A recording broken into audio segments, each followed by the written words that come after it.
Mesdames et messieurs, bonsoir. Merci de nous rejoindre pour ce nouveau numéro de Code 24, le magazine francophone de la rédaction de Futur TV, en partenariat avec France 24.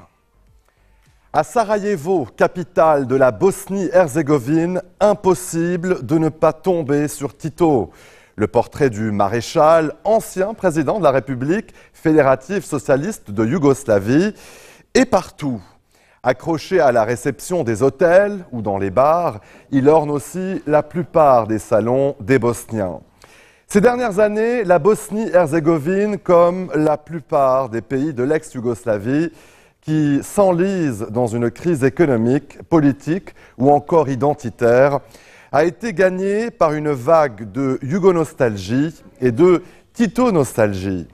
Près de 4 décennies après sa mort, le maréchal est pour beaucoup de jeunes des Balkans un modèle, une référence, un symbole de la lutte contre les nationalismes. Beaucoup se souviennent avant tout du président qui a réunifié la Yougoslavie après-guerre et maintenu dans une même république la Bosnie-Herzégovine, la Croatie, la Macédoine, le Monténégro, la Serbie et la Slovénie.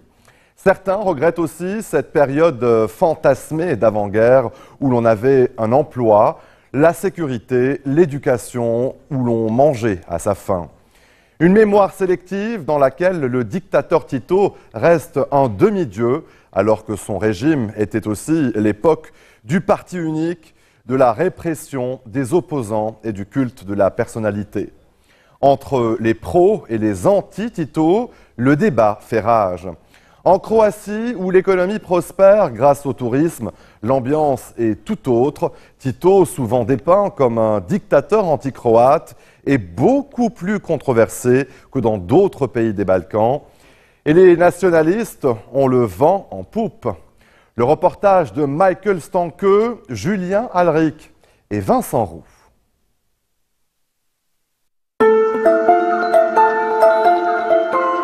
Le 27 avril 1992, la Yougoslavie du maréchal Tito vole en éclats. Une guerre fratricide déchire ce bloc de 6 pays et 2 régions autonomes, unis pendant près de 50 ans. 27 ans plus tard, nous avons voulu savoir quel regard les ex-Yougoslaves portent sur leur ancien pays. Nous sommes retournés en Bosnie-Herzégovine, nation à majorité musulmane, en proie au chômage et à la pauvreté, et où les traces de la guerre sont encore visibles.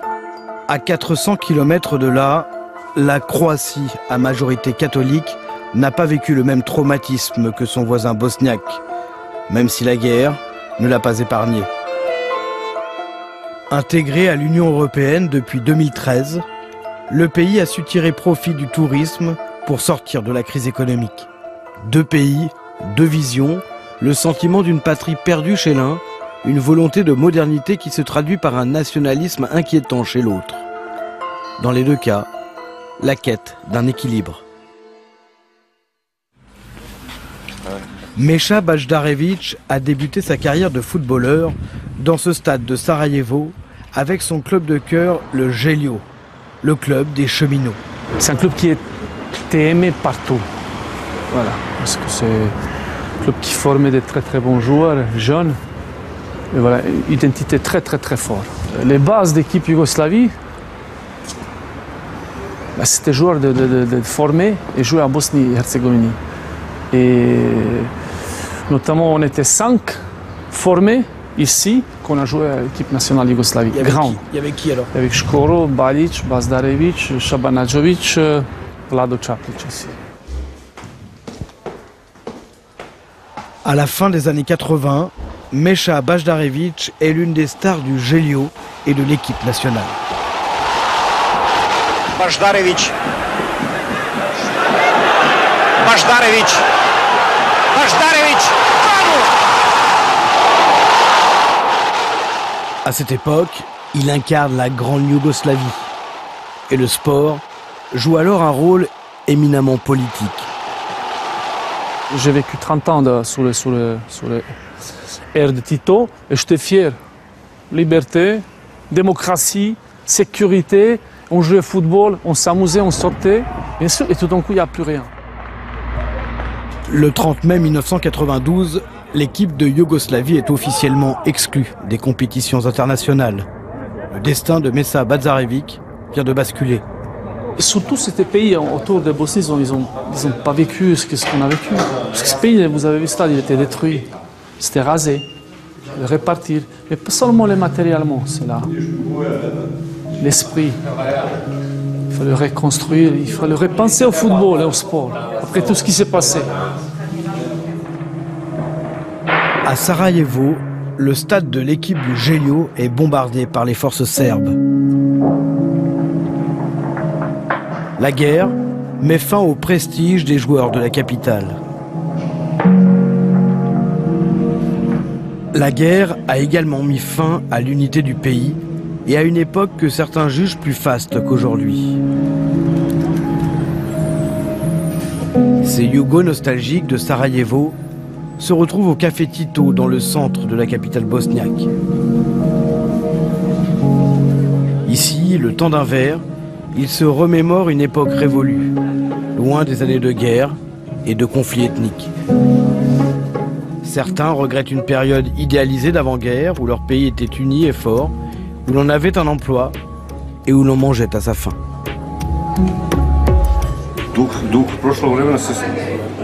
Quand on vient ici, on ressent la nostalgie de cette période. On a grandi dans cet ancien système yougoslave. Ce café est un lieu important pour renouer avec le passé. Après avoir traversé cette période très difficile de l'après-guerre, cet endroit nous aide à affronter les difficultés du quotidien. J'ai commencé quand j'étais un jeune adolescent. Je peux dire que j'étais nostalgique, que j'écoutais la musique de cette période et que je parlais de la Yougoslavie qui était pour moi un pays utopiste. Je pense que beaucoup de bonnes choses ont existé à ce moment-là et je pense aussi qu'il y a beaucoup de choses que l'on peut entendre de cette période, spécialement au regard de la société dans laquelle nous vivons aujourd'hui. Enfin, je ne sais pas si je peux vraiment appeler ça une société. Cette Yougo-nostalgie n'est pas un mouvement politique ou idéologique, mais un sentiment que partage une partie du peuple bosniaque.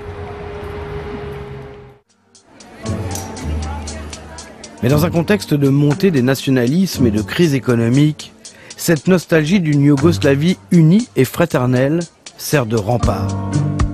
À Zagreb, en Croatie, la nostalgie de la Yougoslavie communiste n'est pas vraiment populaire. En septembre dernier, la place Tito de la capitale a été officiellement rebaptisée Place de la République. Parmi les nombreuses rues ou places des Balkans qui portaient encore le nom du maréchal Tito, la place de Zagreb était sans doute la plus prestigieuse. Malgré l'opposition d'une partie de la population, le maire de la ville a fini par céder sous la pression de l'extrême droite. Voici l'homme qui a voulu ce changement de nom. Zlatko Hasanbegovic, l'ancien ministre de la Culture, dirige aujourd'hui le Parti des indépendants de Croatie.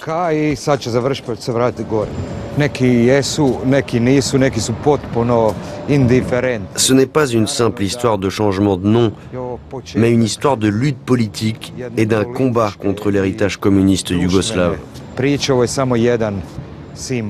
Cet héritage est comme une ombre qui empêche la transition vers une société prospère économiquement et surtout libre. Notre processus de transition n'est pas encore achevé.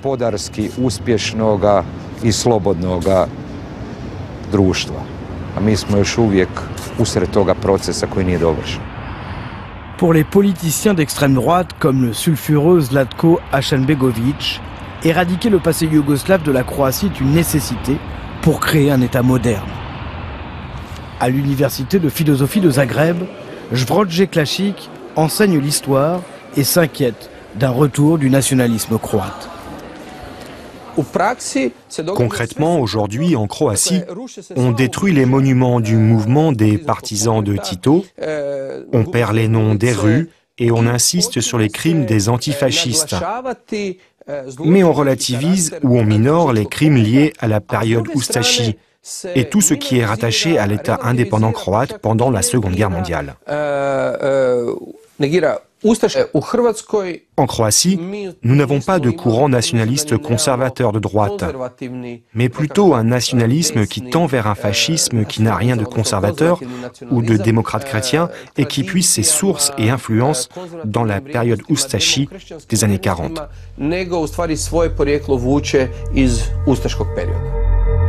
Entre 1941 et 1943, la Croatie était gouvernée par un régime fasciste et anti-yougoslave, le régime Ustashi.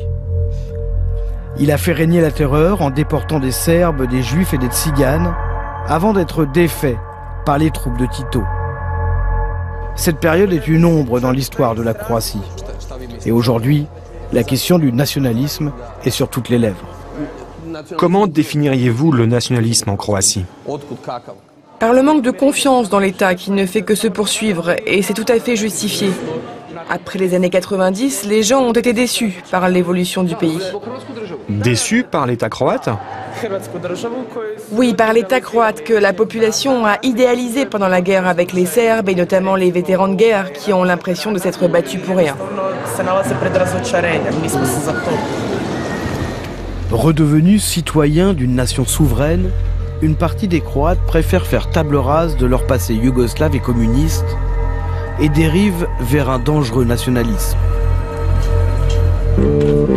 Un tournant qui inquiète Edo Mashka.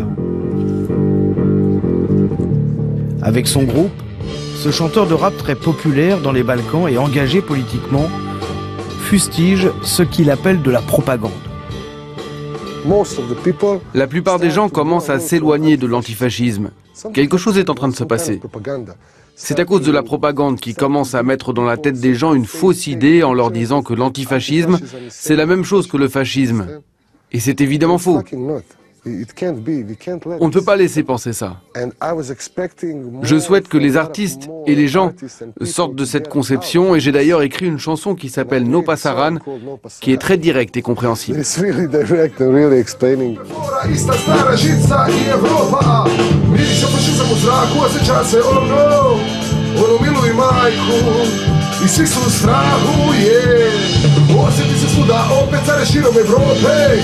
Hoće punim da prođe, budi svjetlo u mraku, pjevaj, no pasaran, ja, no pasaran, evo globalno kad treba svaki dan, yeah.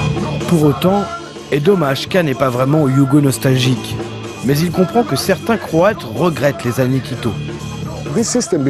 Le système d'avant n'était pas si bon que ça. C'était communiste. Ce n'était pas un pays ouvert. Ça n'était pas si cool. Vous aviez les assurances gratuites, vous aviez les médicaments gratuits et tout le reste. Mais le plus important, c'est qu'il n'y avait pas la guerre. Il n'y avait pas de haine entre les Serbes et les Croates, et les musulmans et les autres.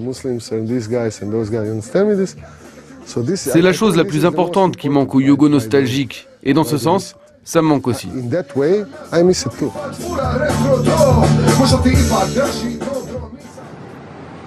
Entre le nationalisme de plus en plus affirmé des Croates et les regrets des Bosniaques, quel avenir aujourd'hui pour la jeune génération des peuples de l'ancienne Yougoslavie?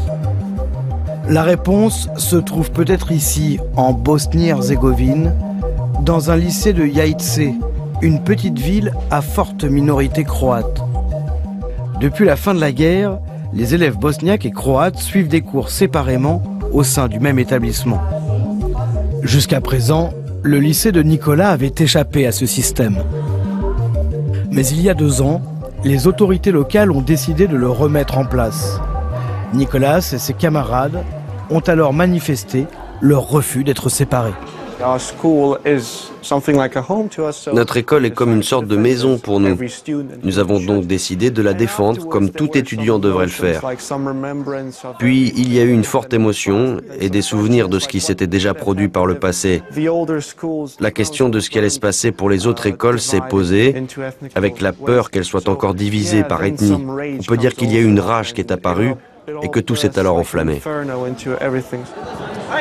Après des mois de protestation, Nicolas et ses camarades ont fait plier le gouvernement local. Les lycéens de Jajce continuent d'étudier ensemble et luttent contre les divisions ethniques imposées dans leur pays. Même quand nous étions plus jeunes, on a toujours voulu qu'on nous perçoive au travers de ce qu'on fait, et non pas en fonction de notre origine. La question de la nationalité n'a aucune importance pour nous. Ce n'est pas parce que lui va dans une autre église que la mienne et qu'il prie différemment qu'on doit faire une différence. Le lycée, c'est le seul endroit qui nous rassemble vraiment. Et finalement, on a beaucoup de choses en commun. Ce qui nous définit, ce n'est ni la religion, ni la morale, ou ni l'origine. Quand on a appris que notre lycée allait être divisé par nationalité, on a considéré qu'on allait revivre les horreurs du passé.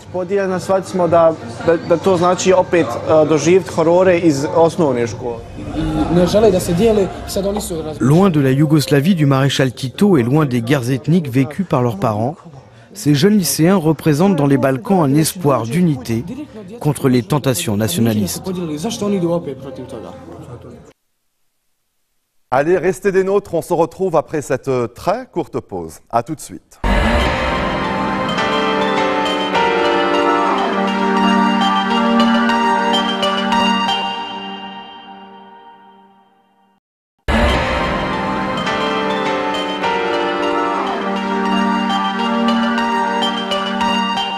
Retour sur le plateau de Code 24. En Inde, les panchayats, ce sont ces conseils d'anciens dans les villages.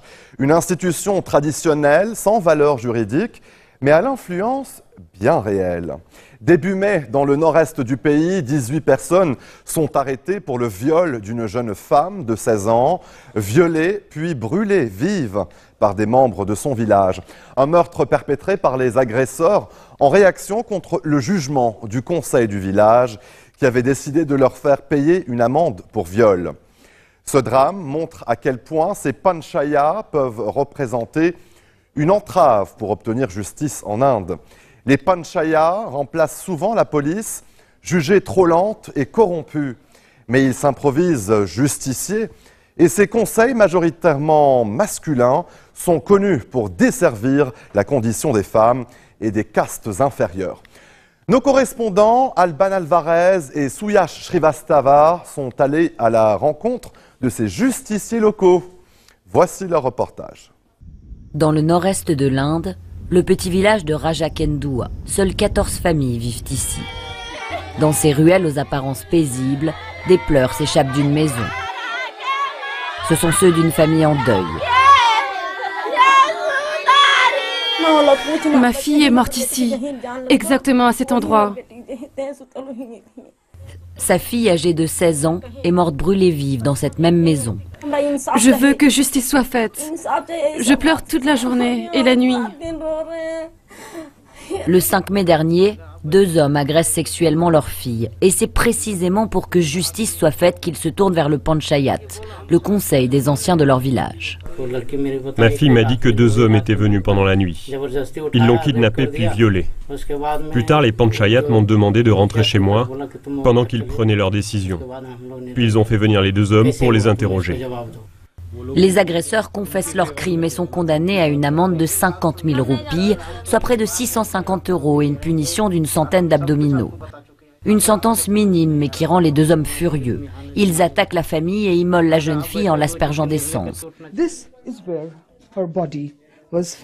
Un fait divers qui a fait la une des médias nationaux et relancé le débat sur la légitimité des Panchayats. Je n'aurais jamais imaginé que ma fille allait ensuite mourir. Je ne savais même pas que la police, ça existait. Si seulement j'avais su, je serais allée au commissariat. Mais j'avais confiance en les Panchayats. Dans cette affaire, 18 personnes ont été arrêtées, dont des membres du Panchayat, notamment pour entrave à la justice. Le Panchayat a valeur de conseil communal, mais pas de tribunal, officiellement. Car dans les faits, leur influence est considérable. Et faute de présence de commissariat dans les villages, ce sont eux qui font régner l'ordre. Dans un hameau voisin, nous sommes autorisés à assister à un conseil de Panchayat. Ils traitent généralement de problèmes aussi divers que l'accès à l'eau, le manque de latrines, des disputes de terrain ou de simples querelles entre habitants, comme aujourd'hui. Chaque partie doit s'expliquer devant la foule, puis le verdict tombe. Bon, l'affaire est réglée. Je ne veux plus en entendre parler, sinon vous prendrez une amende de 60 €. En moyenne, ce chef panchayat préside près d'une vingtaine de conseils par mois. Si les gens intentent une action en justice, ils devront payer un avocat et leur jugement sera reporté encore et encore. Donc ils préfèrent venir nous voir car avec le système panchayat, une affaire se règle en 2 ou 4 heures.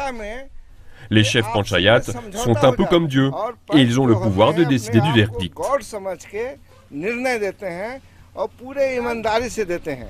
Certains panchayats n'hésitent pas à s'improviser police morale du village. Direction un autre état dans le nord, l'Haryana. Ici, selon les médias locaux, les panchayats ont décidé d'interdire les téléphones portables et les jeans aux jeunes filles. On a dit que les filles devaient porter des vêtements traditionnels qui reflètent notre culture. Et les téléphones portables, les enfants les utilisent mal. On les a mis en garde, mais ça n'a pas marché. On a donc décidé de les interdire. Cette mentalité patriarcale a choqué la nation et enflammé les médias. Mais les jeunes filles du village n'ont pas l'intention de se laisser faire. Immédiatement, j'ai dit que ces gens étaient des idiots. Au XXIe siècle, comment peut-on tenir des propos aussi absurdes? Ils n'ont pas le droit de nous dire ce qu'il faut faire ou pas. Ils ont leur vie et les femmes vont décider elles-mêmes de la leur. Majoritairement siégés par des hommes de caste dominante, ces conseils sont connus pour desservir la condition des femmes et des castes inférieures. Mais dans ce même état, ces traditions sont bouleversées par une femme, Shahnaz. Elle est médecin et chef panchayat. À partir de 14 h, je m'occupe des problèmes dans le village et avant, dès 8 h, je suis en consultation avec mes patients. C'est sûr que ça fait de grosses journées, mais j'adore ça. Aujourd'hui, elle a rendez-vous avec toutes les femmes du village. Pour celles qui ne le savent pas, les pensions des veuves ont augmenté. Si quelqu'un ici ne perçoit pas cette augmentation, donnez vos coordonnées à mon secrétaire et on va régler ça. Ses objectifs, veiller sur les habitants, mais aussi faire évoluer les mentalités en zone rurale pour permettre l'émancipation des femmes et des jeunes. Les panchayats ne sont pas du tout en faveur des femmes. Ils font même reculer l'émancipation.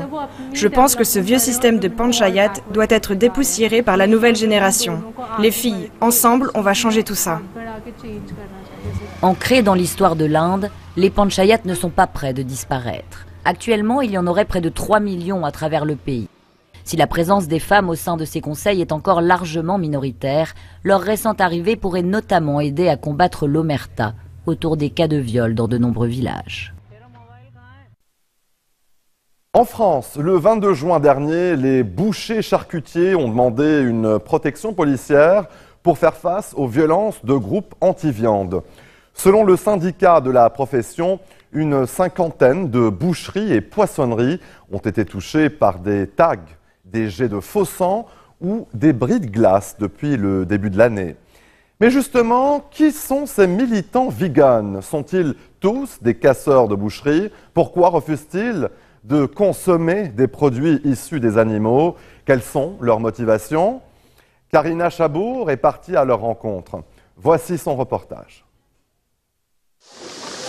Tous les êtres sensibles, qu'ils soient humains ou non, en voie d'extinction ou non, domestiqués ou non, mignons ou non, possèdent la capacité à souffrir. Ces militants véganes sont venus dénoncer la pêche et l'élevage des poissons et animaux marins. À coups de slogans, d'images chocs et de tracts, ils entendent frapper les esprits des consommateurs. Bonjour, une information sur les poissons? S'ils luttent pour défendre les intérêts des animaux, pas question pour eux de vandaliser les devantures des poissonneries ni des boucheries. Ceux qui viennent le plus, des actes qu'ils ne condamnent pas pour autant. Ce qui devrait choquer l'opinion, selon nous, ce n'est pas 2 vitrines cassées qui sont toujours remplaçables, mais plutôt l'exposition et la vente de cadavres d'animaux démembrés. Mais en quoi le fait, par exemple, qu'ils aient un museau, une queue ou des pattes, peut justifier, peut avoir un quelconque lien logique avec le fait de les mettre à mort? La scénographie volontairement sanglante et la perspective de se passer de viande ne sont pas du goût de cette charcutière traiteur. Vous défendez votre cause, il n'y a aucun souci, mais ils font super peur. Mais je vous assure que voir un poisson qui est en train de se faire étouffer sur un bateau de pêche, c'est pas beau à voir. Oui, c'est sûr. Et ce qui se passe dans les abattoirs, avec les hurlements, bien sûr, qui sont cachés entre 4 murs, et le sang qui coule, c'est pas beau à voir non Alors, plus. dans ce cas, on mange que des carottes, quoi. Pendant 2 heures, ils vont provoquer le débat et tenter de bousculer le modèle culinaire français. Excellent. Il y a tout, hein. Faut pas s'arrêter au Un mouvement qui fait tache d'huile. Des élevages intensifs. À Marseille, ces activistes ont eux aussi sorti leurs pancartes et leurs mégaphones Davantage gaver, davantage pêcher, davantage faire pondre. pour interpeller les clients de cette boucherie. Insatiable de notre alimentation morbide. Oui, c'est la mort qui est dans nos assiettes. Ce n'est pas de la viande, ce n'est pas du poisson, ce n'est pas du lait. Ce sont des cadavres d'êtres sensibles à qui la vie a été ôtée. 3 millions chaque jour. Des actions coup de poing, mais certains activistes plus violents s'en prennent directement aux vitrines des commerçants. Selon leur syndicat, une 50aine de boutiques auraient été la cible de tags ou de bris de glace depuis le début de l'année. Il en appelle au ministère de l'Intérieur. Quelques individus ou organisations qui n'ont qu'un but: faire disparaître purement et simplement un pan entier de la culture française qui doit tout au savoir-faire de ses artisans bouchers charcutiers, éleveurs, poissonniers, fromagers. Pour Jean-François Guillard, c'est toute une profession qui est en danger. Le mode de vie vegan jouirait d'une inquiétante surmédiatisation. On ne les interdit pas de manger des légumes, ils font ce qu'ils veulent. Mais de grâce, qu'ils laissent les gens qui aiment la viande manger de la viande. 3% des personnes sont dans ce mode vegan et ces 3% veulent imposer leur mode de vie à l'ensemble de la population. Ça s'appelle tout simplement de la dictature et leur mode opératoire, c'est plus du terrorisme que de la défense de ses droits. Le commerçant attend de l'État une protection renforcée et une surveillance accrue des activistes violents. Tu vas au pique-nique, toi, après? Ouais, je vais au pique-nique. À Nancy, les disciples de la cause animale veulent nous montrer qu'il est simple, sain et écolo d'acheter végétalien, y compris au supermarché. Avec, on va prendre la salade de carottes. Il suffit de manger par exemple des céréales complètes, des légumineuses, donc tout ce qui est haricots blancs, noirs, rouges, etc. Toutes les sortes de lentilles qui existent, les pois chiches, etc. Ça se cuisine très bien, hein, c'est très bon. Les oléagineux, donc tout ce qui est amandes, noix, etc. La viande en elle-même, c'est du gaspillage, puisqu'il faut jusqu'à 15 kg de végétaux pour produire un seul kilo de viande. Donc autant produire directement des végétaux de qualité et les manger directement sans passer par le corps des autres.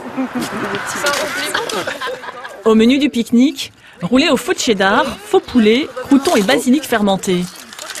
Salade de pâtes, rouleau de printemps, dattes au tournesol et au cacao, ou encore mousse au chocolat, au jus de pois chiche. La même. Tout est bon pour imiter la texture et le goût de la viande, des œufs ou du lait. Ouais, c'est super bon. Donc il suffit juste en fait de faire mijoter des simili carne ou des légumes en fait dans des solutions à base de miso de sauce soja et on obtient en fait des goûts qui sont très proches en fait de ce qu'on connaît en termes de viande. Même si on a un viandard convaincu, avec ce genre de produit là, il n'y a vraiment pas de problème, quoi. On n'est pas obligé d'attendre la viande synthétique, on n'est pas obligé d'attendre des produits en fait qui viennent d'ailleurs pour avoir des choses en fait qui sont géniales. Ces militants aspirent à un monde sans pêche, sans abattoir ni élevage, au nom d'une égalité proclamée entre l'homme et l'animal.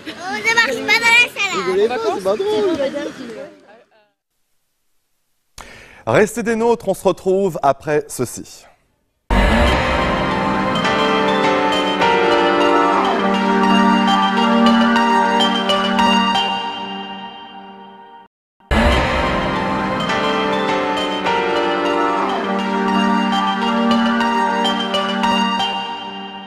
Retour sur le plateau de Code 24. Direction le Venezuela. Le pays dispose des réserves de pétrole les plus importantes de la planète, mais la crise politique et le manque d'investissement pénalisent lourdement sa production. L'économie est au point mort. Selon le FMI, le PIB devrait reculer de 18% cette année. C'est dans ce contexte que Nicolás Maduro a été réélu président en mai dernier, dans un scrutin entaché d'irrégularités et marqué par une abstention record. À Caracas, entre pénurie et hausse des prix, les Vénézuéliens tentent de survivre au quotidien. Le reportage de Claire Pacalin et Roméo Langlois. Mira, de aquí, hasta esa curva en el Paraguas, hasta ahí se paraban los carros. Lenny est chauffeur de taxi à Caracas. Avant, à la sortie de ce grand campus universitaire, les affaires marchaient bien pour lui. Hoy en día, como lo ves, parece un desierto, como todo en Venezuela. Todo en Venezuela está vuelto un desierto. Comme ses collègues, Lenny a de plus en plus de mal à maintenir son taxi en état de marche. Les pièces détachées se font rares et celles encore disponibles sont hors de prix. Este es el repuesto. Este es el repuesto que se me echó a perder y bueno. Buen día. Sans cette pièce, sa voiture ne peut plus rouler. Avec chaque jour qui passe, il perd de l'argent. Bombín del croche. No es el mismo. Es parecido, mas no es el mismo. Pour le vendeur, il est de plus en plus difficile de s'approvisionner auprès de ses fournisseurs. They don't want to import merchandise because the people right now in Venezuela, they don't have money to spend to fix their car. Muchas gracias, pues. Hasta luego. Lenny va devoir tenter sa chance dans un autre commerce. Cette fois-ci, la pièce est disponible. ¿Cuánto sale? Nada menos. Esto todos los días lo suben. Todos los días. Tú pides 20, te mandan 2. No te estoy mintiendo, 2. ¿Cómo puede trabajar usted así? No lo puedo comprar porque está muy caro. Lenny ne baisse pas les bras. Il va essayer de faire réparer la pièce défectueuse. Il se rend dans un garage pour y acheter un anneau en caoutchouc. D'après lui, nous sommes ici dans un quartier dangereux. Pour plus de discrétion, nous filmons avec une petite caméra. Le garagiste installe la pièce en caoutchouc dans la pompe. Lenny retourne chez lui pour réparer sa voiture. Le parking de son immeuble est un véritable cimetière automobile. El problema tener el carro así no en óptimas condiciones, pues, porque de esto dependo y me está presentando esta falla. Entonces, esta parece que no es la goma. No es la goma que Nouvelle visite chez le garagiste. Pour acheter cette pièce, en fin de compte inutile, Lenny a dépensé 5000 bolivars, l'équivalent de 2 jours de travail.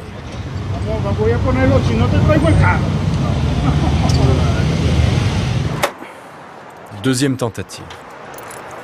esto solamente ocurre aquí en Venezuela.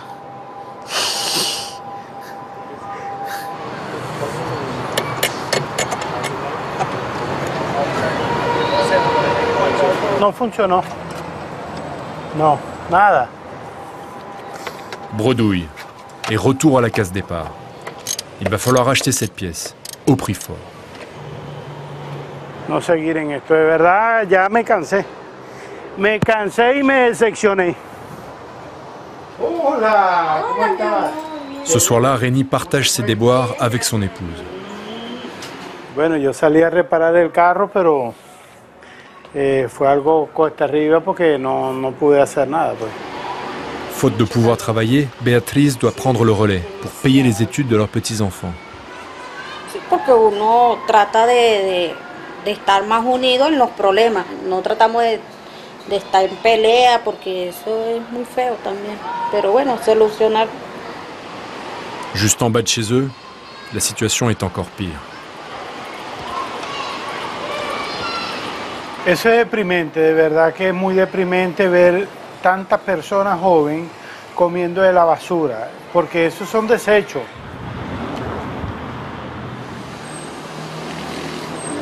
Tous les matins, Beatriz marche jusqu'au centre-ville de Caracas, où elle tient une petite échoppe. Mais avec une monnaie qui perd de sa valeur jour après jour, les produits qu'elle importe, payés en dollars, lui reviennent de plus en plus cher. Si tú vendes una pintura hoy en 500 y mañana la vas a comprar en 500, estás perdiendo. Por eso es que cada día los negocios van más feitos. Por eso es que también la gente casi no viene. Casi todo está cerrado, por eso.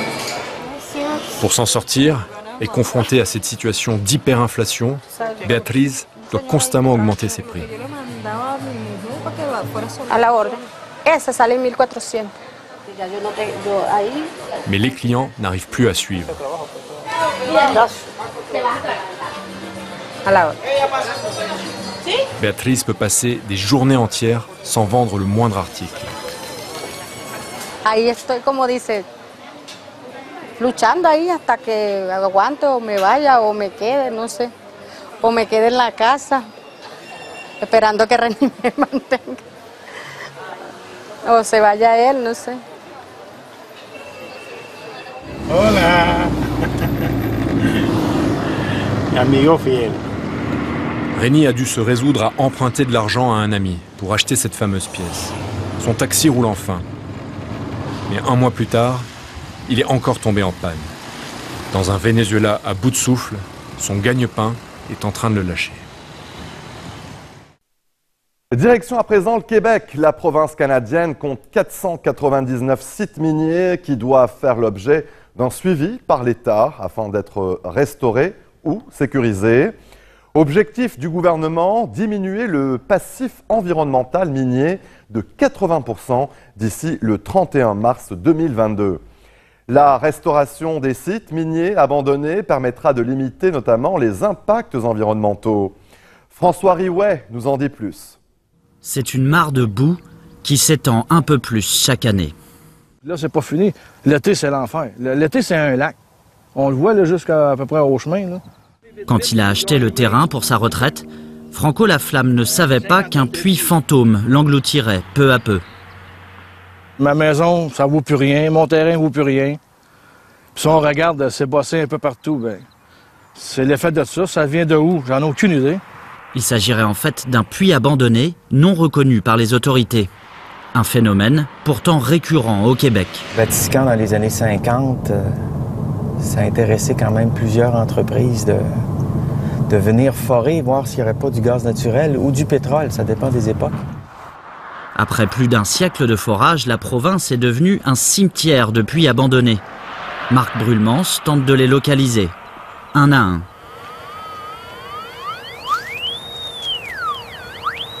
Plus de 700 puits ont déjà été recensés, souvent à partir de cartes officielles, mais approximatives. Ce puits-là aurait dû être à 1,3 km franc nord. Ce qui s'échappe du puits, c'est du méthane. Si, par exemple, il devait avoir une construction au-dessus et que le puits n'est pas localisé, n'est pas répertorié et laissé à l'abandon, il pourrait arriver que quelqu'un arrive dans un sous-sol à un moment donné, une réparation de plomberie, peu importe, et pouf, ça explose et ça peut occasionner des mortalités. D'ailleurs, ça s'est déjà vu aux États-Unis. À 600 km de là, en Abitibi-Témiscamingue, un autre mal gangrène la terre du Québec. Arsenic, cyanure et traces de mercure polluent certaines rivières. En cause, plus de 450 sites miniers, eux aussi abandonnés dans la région. En fait, ce qu'on voit ici, c'est le résidu minier qui provient de la mine Manitou et qui est très, très acide. C'est pour ça que ça donne cette couleur orange. C'est en train de dissoudre les métaux. En un an, la facture pour décontaminer les sites a doublé et dépasse le $1 milliard aux frais des contribuables. On proposait qu'au minimum 50% soit payé par l'industrie minière, puisque les dégâts ont été faits par l'industrie minière. Mais notre gouvernement, encore une fois très généreux envers l'industrie, a décidé on payerait 100%. Donc on hérite des dégâts, eux héritent des profits. Le gouvernement libéral a promis de réduire de 80% l'impact sur l'environnement des sites miniers d'ici 2022. Restez des nôtres, on se retrouve après ceci.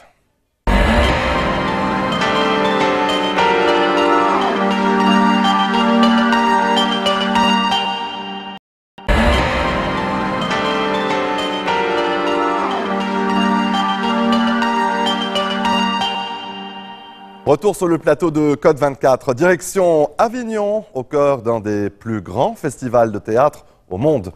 La création événement de cette 72e édition est assurément Tieste de Thomas Joly, le metteur en scène qui revisite la tragédie de Sénèque, une histoire de deux frères rivaux, d'infanticide et de cannibalisme.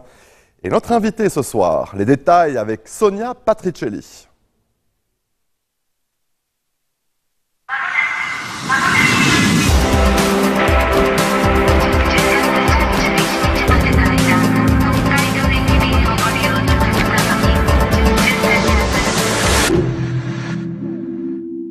Bienvenue au Festival d'Avignon 2018.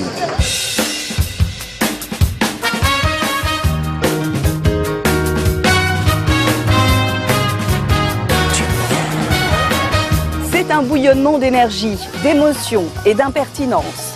40 spectacles dans le IN, la vitrine de ce rendez-vous. N'y aura-t-il plus ni aube, ni crépuscule? Et plus de 1500 dans le off, partout à travers la ville. L'émission à l'affiche s'installe juste à côté du Palais des Papes. C'est là que j'ai découvert la création événement de cette 72e édition, Tieste de Sénèque, mise en scène par Thomas Joly, que je vais tout de suite retrouver. Devant mes yeux flottent des images. C'est la scène du meurtre. C'est le repas. Le père qui mâche son malheur et avale ses enfants.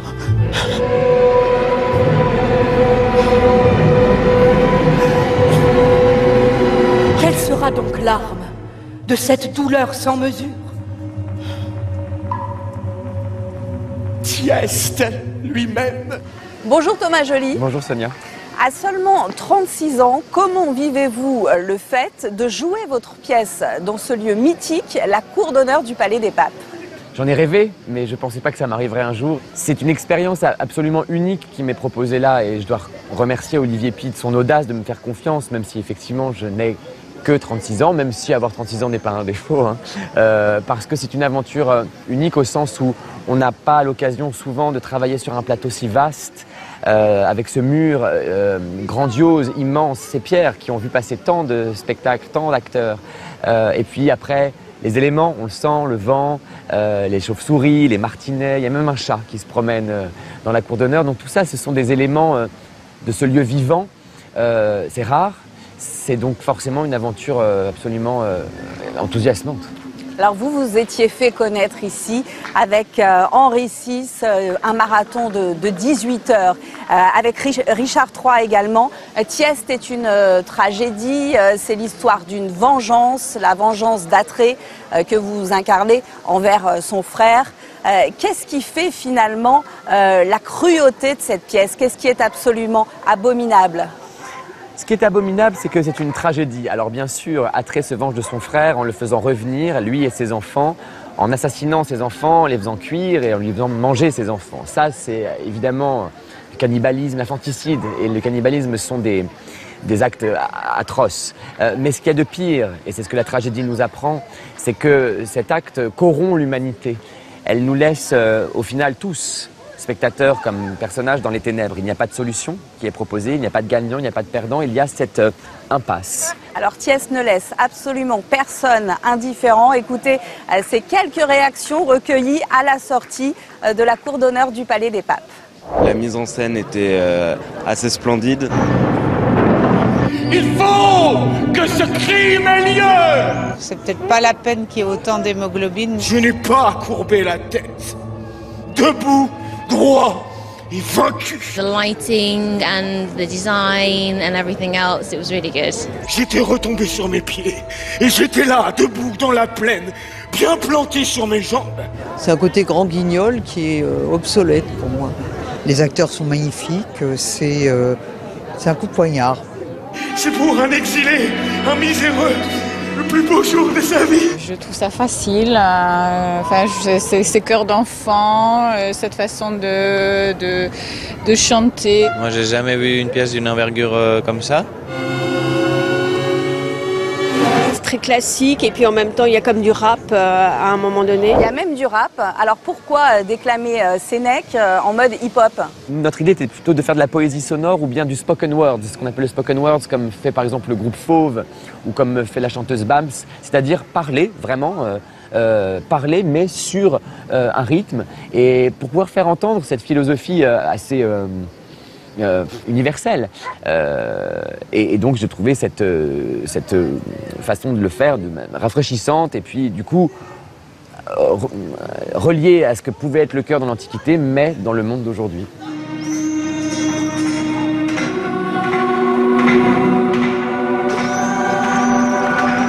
Je veux que la terre entière ruisselle du sang versé. Je suis curieuse de savoir comment vous avez expliqué cette histoire aux nombreux enfants qui se produisent à vos côtés sur scène. Eh bien, on leur a tout expliqué exactement comme un conte. Exactement comme Le Petit Poucet, où il y a déjà un ogre qui mange des enfants, ou Hansel et Gretel. Et finalement, je vais vous dire, c'est plus les parents qui étaient inquiets, plutôt que les enfants qui, au final, ont trouvé ça assez ludique. Thomas Joly, on va continuer à parler de votre travail, mais vous savez que le Festival d'Avignon s'articule cette année autour du thème du genre, des identités, de l'orientation sexuelle. Voyons comment les différentes troupes se sont emparées de ces sujets avec ce reportage de Renaud Lefort. Sur le pont d'Avignon, on y danse tous au rond. Sur le pont d'Avignon, on y danse. Les belles dames font comme ça. Et les messieurs font comme ça. Sur scène, François Chéniaud est tour à tour une suivante partie faire la guerre et une gitane andalouse androgyne. L'identité tourne comme une toupie défiant les règles de la physique. Mais pas question de faire d'un autre Orlando un étendard transgenre. Cet entre-deux, cet incertos qui se déploie dans le spectacle, il fait du sens par rapport à la poésie et à l'art qu'on y développe, mais il n'est en aucun cas une manière prescriptrice de dire que c'est la bonne manière de considérer le genre, qu'il faut absolument le rendre fluide, incertain, en permanente métamorphose. Notre spectacle, c'est donc Don Juan, donc Don Juan de Molière au féminin. Une métamorphose, Don Juan en vicune. L'œuvre de Don Juan, c'est pas tous les jours comme ça. Au théâtre Notre-Dame, les comédiens ont quelques minutes pour enfiler leur nouvelle peau. Bon spectacle, Babtou. J'ai pris conscience que pour vous épouser, je vous ai dérobé à la clôture d'un monastère. Je trouve fort vilain d'aimer de tous côtés comme vous faites. Quoi? Tu veux qu'on se lie à demeurer au premier objet qui nous prend? Apprenez enfin qu'une grande dame qui vit mal est un monstre dans la nature. C'est pas du tout un spectacle anti-mec, c'est pas parce qu'on a inversé les genres que c'est une façon d'être revanchard et d'aller faire un « vous avez vu, on met Don Juan au féminin », donc voilà. Pas du tout. En fait, on s'est juste dit pourquoi le mythe de Don Juan pourrait pas être décliné au féminin.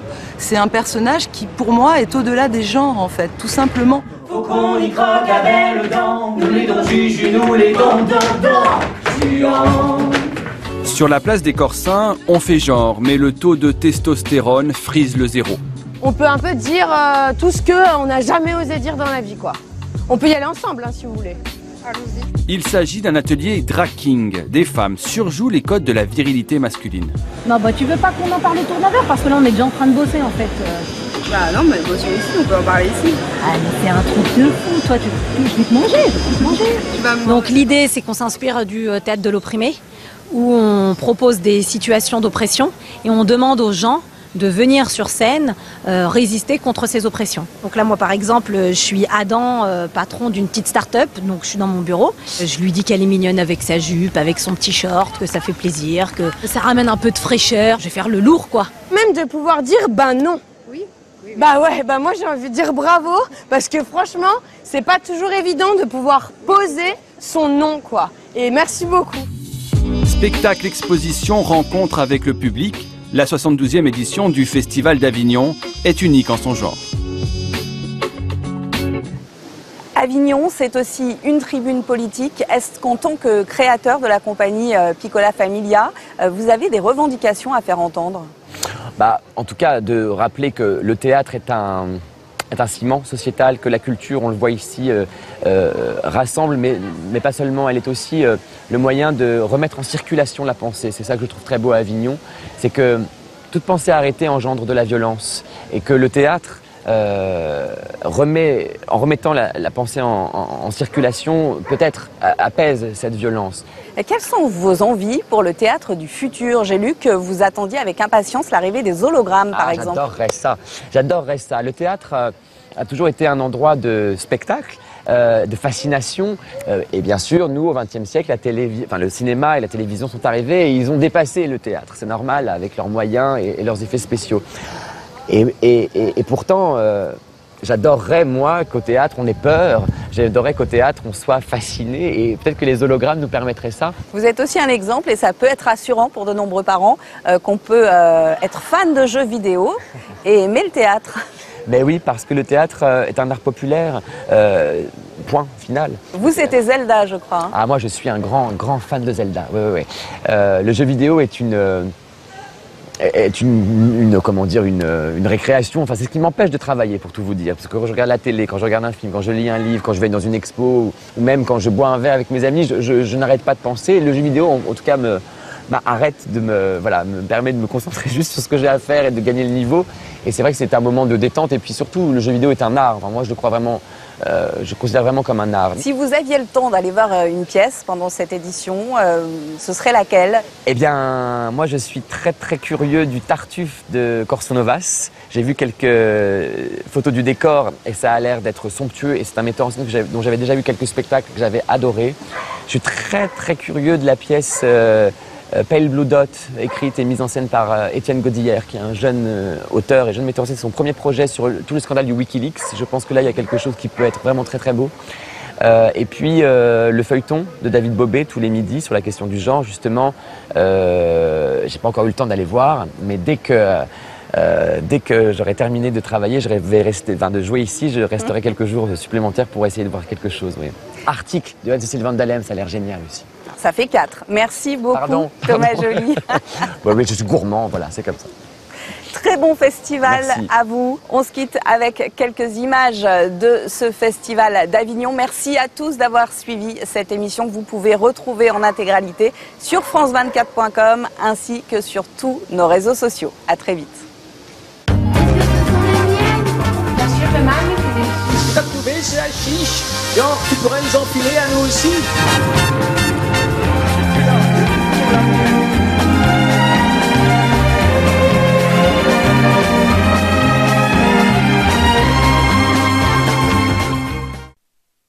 Et c'est ainsi que se referme cette édition. Merci à vous tous de nous avoir reçus chez vous.